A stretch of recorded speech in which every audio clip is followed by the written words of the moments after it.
Hello friends, welcome back to my YouTube channel. तो अभी मैं यहाँ बैठी हूँ और काफ़ी लोग अभी यहाँ बैठे हुए भी है, तो मुझे थोड़ा ऑड लग रहा है ऐसा पब्लिक में वीडियोस बनाने में। लेकिन मैंने सोचा कि अब समर स्टार्ट हो गए हैं और काफ़ी लोग घर से बाहर निकलना स्टार्ट हो गए हैं, तो हम यही व्लॉग बनाते हैं और थोड़ा शर्म वरम को बाय बाय करते हैं।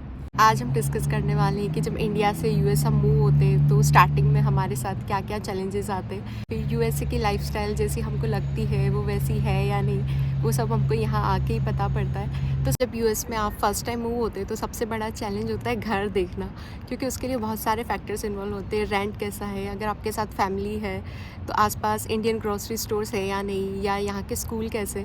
तो हमारे साथ सबसे बड़ा जो चैलेंज था, क्योंकि हस्बैंड का जॉब रिमोट था, तो स्कूल ढूंढना। तो हमने देखा ग्लासटनबरी के स्कूल्स काफ़ी अच्छे हैं। फिर कुछ चैलेंजेस ऐसे भी थे, जैसे कि बेटी का जो डेट ऑफ बर्थ था वो अक्टूबर में था और यहाँ 30 सितंबर को बच्चा 5 ईयर्स का हो जाना चाहिए। तो कनेक्टिकट में ये रूल का थोड़ा रिलैक्सेशन था, ये दिसंबर तक के बच्चों का एक्सेप्ट कर रहे थे और एडमिशन दे रहे थे इजीली। तो फिर हमने इसलिए कनेक्टिकट सेलेक्ट किया। कुछ लोकेशन ऐसी भी होती है जहाँ रेंट बहुत ज़्यादा होता है, और कभी कभी ऐसा भी होता है कि अगर आपके पास क्रेडिट हिस्ट्री नहीं है तो आपको कोई घर रेंट पे देगा नहीं, और जनरली स्टूडेंट के साथ ऐसा होता है। लेकिन अगर यूनिवर्सिटीज़ के आसपास आप रह रहे हो तो सबको पता होता है कि ये स्टूडेंट है, तो तब वो इतना इस चीज़ को कंसिडर नहीं करते हैं। अपने घर वर ले लिया। फिर सबसे बड़ा जो चैलेंजिंग फैक्टर होता है यहाँ पे वो है मोबाइल कनेक्शन लेना, क्योंकि मोबाइल कनेक्शन तो ऑब्वियसली आपको चाहिए ही होगा, तो वो इतना इजीली नहीं होता है। कुछ सर्विस प्रोवाइडर ऐसे हैं जो आपको मोबाइल कनेक्शन प्रोवाइड करवाते हैं, लेकिन फिर भी बहुत सारे जो सर्विस प्रोवाइडर्स है वो विदाउट एसएसएन नंबर के आपको मोबाइल कनेक्शन नहीं देते हैं। तो मेरे हस्बैंड जब यहाँ फ़र्स्ट टाइम आए थे तो उनको नहीं मिल पा रहा था। फिर हस्बैंड की फ्रेंड के हस्बैंड थे, उसने 2-3 सिम अपने नाम से लिए और उसके सारे फ्रेंड्स को दिया। तो ऐसी चीज़ें होती है यहाँ पे। और फिर नेक्स्ट चीज़ होती है क्रेडिट कार्ड लेना, क्योंकि आप नए नए आए हुए होते हो और आपके पास इतना भी सेविंग नहीं होता है कि आप यहाँ का खर्चा अफोर्ड कर सके, क्योंकि रेंट भी बहुत ज़्यादा होता है। कॉस्ट ऑफ लिविंग इंडिया के कंपेयर में बहुत ज़्यादा होती है, तो आपको क्रेडिट कार्ड लेना ही पड़ता है। 1-2 महीने तो आप चला लोगे, उससे ज़्यादा नहीं चल पाता है। तो क्रेडिट कार्ड भी यहाँ इतना इजीली नहीं मिलता है। फिर भी कुछ ऐसे बैंक्स होते हैं जो आपको ईज़िली क्रेडिट कार्ड दे देते हैं। यहाँ पर जो नेक्स्ट चैलेंजिंग फैक्टर है कि कहीं जाना है तो कैसे जाओगे, क्योंकि बिना कार के आप कहीं, आपकी लाइफ यहाँ पे पॉसिबल ही नहीं है। जैसे ये ग्लासटनबरी है, यहाँ कोई इंडियन ग्रोसरी स्टोर नहीं है, तो हमके नियर बाय टाउन में जाना पड़ता है हम लोगों को। तो स्टार्टिंग में जब हमारे पास कार नहीं थी तो काफ़ी चैलेंजिंग था ये हमारे लिए, क्योंकि हम कैब से जाते थे और फिर कैब का रेंट भी हमको मतलब बहुत ज़्यादा लगता था जो उसके चार्जेस हैं। तो इसलिए कार यहाँ बहुत ज़रूरी होती है। अगर सिटी है तो फिर भी वहाँ बसेस वगैरह आपको मिल जाएगी या कुछ ग्रोसरी स्टोर्स आपको मिल जाएंगे, लेकिन हाँ, आपको आते ही कार यहाँ सबसे पहले लेनी पड़ेगी।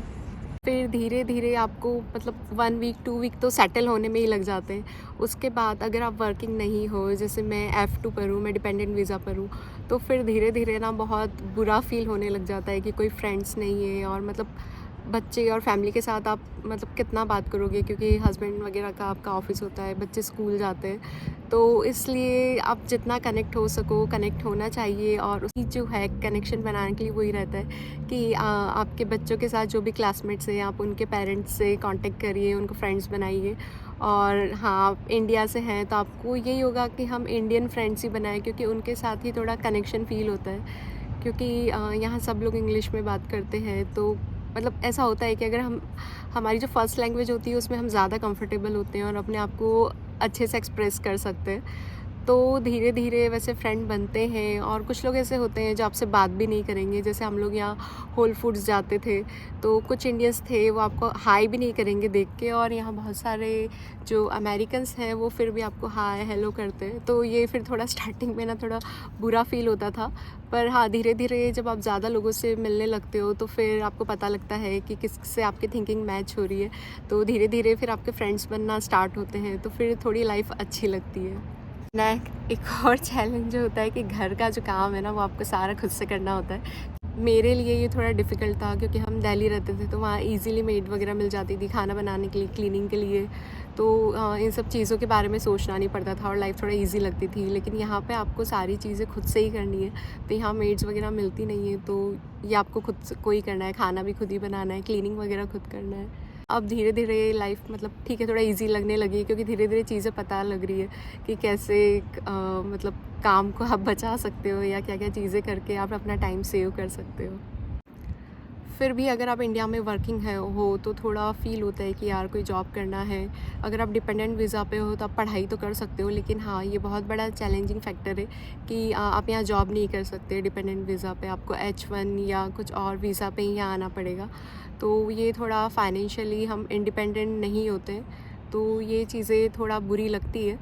तो फिर यही रहता है या तो आप यहाँ पढ़ना स्टार्ट कर दो या मतलब, और अगर आपका पढ़ने का मन नहीं है तो फिर थोड़ा चीज़ें बुरी लगती है। लेकिन हाँ, इन सब चीज़ों से बचने के लिए आपको फ्रेंड्स ज़रूर बनाने पड़ेंगे, नहीं तो लाइफ बहुत ज़्यादा बोरिंग हो जाएगी। फिर जो एक और चैलेंजिंग चीज़ होती है जो काफ़ी लोग मतलब मोस्ट ऑफ़ द इंडियंस के साथ होती है कि आपको यहाँ का एक्सेंट जो है वो बिल्कुल समझ नहीं आता है। स्टार्टिंग में मतलब मुझे कुछ नहीं समझ आता था ये लोग क्या कह रहे हैं। तो अब धीरे-धीरे फिर भी मुझे अब समझ में आने लगा है जब मैंने लोगों से बात करना स्टार्ट की है। तो ऐसा ही चेरी के साथ भी होता था, क्योंकि उसको तो स्कूल स्टार्ट करना था और दिन भर इन्हीं लोगों के साथ रहना है। तो उसको इंग्लिश भी नहीं आती थी, क्योंकि अभी तो 5 इयर्स की है और इंडिया में इतना इंग्लिश बोलते नहीं है स्कूल में भी, एटलीस्ट टाउन में, क्योंकि हम लोग टाउन में रहते थे तो वहाँ इतना इंग्लिश नहीं होता था स्कूल में। तो उसको धीरे-धीरे कुछ नहीं समझ आता था और 4-5 महीने थोड़ा मतलब स्कूल में काफ़ी डिफ़िकल्ट हो गए थे। तो अब जाके धीरे-धीरे वो उसको एक्सेंट भी आ रहा है और अब वो इंग्लिश भी सीखी है। तो अब फिर धीरे-धीरे चीज़ें थोड़ी सही हुई है उसकी लाइफ में भी। और जब उसको स्कूल में कोई प्रॉब्लम होती थी तो हमको भी बहुत ज़्यादा मतलब बुरा फ़ील होता था। अच्छा नहीं लगता था कि she is suffering because of us. और अब मुझे लग रहा है कि अगर हमने फ्यूचर में कभी सोचा कि हम इंडिया मूव होते तो अगेन उसको थोड़ा डिफ़िकल्ट होगा उसके लिए वहाँ जाना। तो ये सारे बच्चों के साथ भी चैलेंजेस होते हैं। खाना मतलब मैं उन लोगों में से हूँ, मैं दिल्ली रहती थी, तो मुझे पता है मैं मेट्रो से ही जाती थी अपने ऑफ़िस। तो मेट्रो स्टेशन के बाहर ना मतलब हमेशा गोलगप्पे वाले भैया होते थे, तो मेरा जब भी मन होता था मैं खा लेती थी। तो यहाँ वैसा नहीं होता है, मतलब ग्लासटनबरी में एक भी इंडियन रेस्टोरेंट नहीं है, एक भी इंडियन ग्रोसरी स्टोर नहीं है। तो ये चीज़ मुझे बहुत ही बुरी लगती थी। मतलब मुझे याद है मैं पहले हमेशा सोचती थी कि नहीं फ़ॉरेन कंट्रीज़ में रहना चाहिए। फिर 2019 में हम लोग यूके ट्रिप पर गए थे, तो उसके बाद से मेरी थिंकिंग बिल्कुल चेंज हो गई कि मुझे लगा कि यार जब आप कहीं बाहर जाके खा नहीं सकते हो तो फिर आपका दूसरी कंट्रीज़ में रहने का मतलब क्या है। तो चलो ठीक है, फिर भी हम किसी रीज़न की वजह से यहाँ आ गए और उस ट्रिप की वजह से ही हम लोग यहाँ आए हैं। तो फिर हाँ, मुझे वो चीज़ अभी भी बुरी लगती है, क्योंकि इंडियन रेस्टोरेंट हैं यहाँ पे दूसरे टाउन्स में हैं, वहाँ जाके आप खा सकते हो, लेकिन उसका जो टेस्ट होता है वो इतना अच्छा नहीं होता। यहाँ का जो पनीर होता है ना, मतलब वो पनीर आपको ऐसा लगेगा कि इंडिया का जो अमूल वाला चीज़ है ना, इनका पनीर वैसा होता है, बिल्कुल भी फ्रेश पनीर नहीं होता है। अगर आप घर में भी बना रहे हो तो आपको इतना टेस्ट अच्छा नहीं लगेगा। और फिर मैक्सिमम चीज़ें आपको घर पे ही बनानी होती है। तो बहुत सी बार हमने समोसे, पानी पूरी वगैरह बनाए हैं, लेकिन हाँ, मुझे पता है कि मैं जो समोसे बनाती हूँ मुझे अभी भी उसका वैसा टेस्ट नहीं आता है, क्योंकि राजस्थान में ना आप समोसे खा के देखना, काफ़ी टेस्टी समोसे होते हैं और वैसे तो यहाँ भी नहीं मिल सकते और मैं बना भी नहीं सकती। तो ये चीज़ मुझे बहुत ज़्यादा बुरी लगती है। फ्रेंड के साथ मैंने बोला कि ग्रोसरी स्टोर भी काफ़ी दूर होते हैं, यहाँ एक भी नहीं है। तो ये हमेशा मतलब ऐसा होता है कि आप जैसे इंडिया में ना कुछ भी जाना है, गली के बाहर है या आसपास मार्केट है तो वहाँ से लेके आ गए। तो यहाँ ऐसा नहीं होता है, यहाँ पे आपको ग्रोसरी स्टोर जाना पड़ता है। वो कोई ग्रोसरी स्टोर तो कभी कभी ऐसा होता है आधा घंटा लग जाता है जाने में, या हमारा थोड़ा नियर बाय है तो हमको 15 मिनट्स लगते हैं। तो ग्रोसरी स्टोर भी आपको ढूंढना होता है और फिर आप महीने में एक बार ग्रोसरीज़ के लिए जा सकते हो। और दिल्ली में हम लोग ना, मुझे याद है हम लोग ग्रोफर्स से मंगवाते थे, जो अब आपका ब्लिंकिट हो गया है। तो यहाँ पर अभी वो हमने देखा नहीं, लेकिन हाँ फिर भी इंस्टाकार्ट से लोग मंगवाते हैं, तो देखते वो फिर हम कभी ट्राई करेंगे। लेकिन ग्रोसरीज़ या चैलेंजिंग। और फिर होता है वेदर कंडीशंस, जैसे अभी समर्स आए हैं तो मैं ये बाहर आके बैठी हूँ, लेकिन ये अभी 3-4 दिन पहले तक काफ़ी ज़्यादा ठंड थी, तो कोई भी नहीं सोच रहा था कि ऐसे बाहर आके हम इतनी देर बैठ सकते हैं, क्योंकि बाहर बहुत ज़्यादा हवाएं चलती है, तो थोड़ा मुश्किल हो जाता है। और फिर जब आपकी पहली विंटर्स होती है तो यहाँ स्नोफॉल होता है, तो वो थोड़ा आपको मतलब ठीक है 10 मिनट या 15 मिनट आपने स्नो में खेल लिया, उससे ज़्यादा तो आप बाहर रह नहीं पाओगे।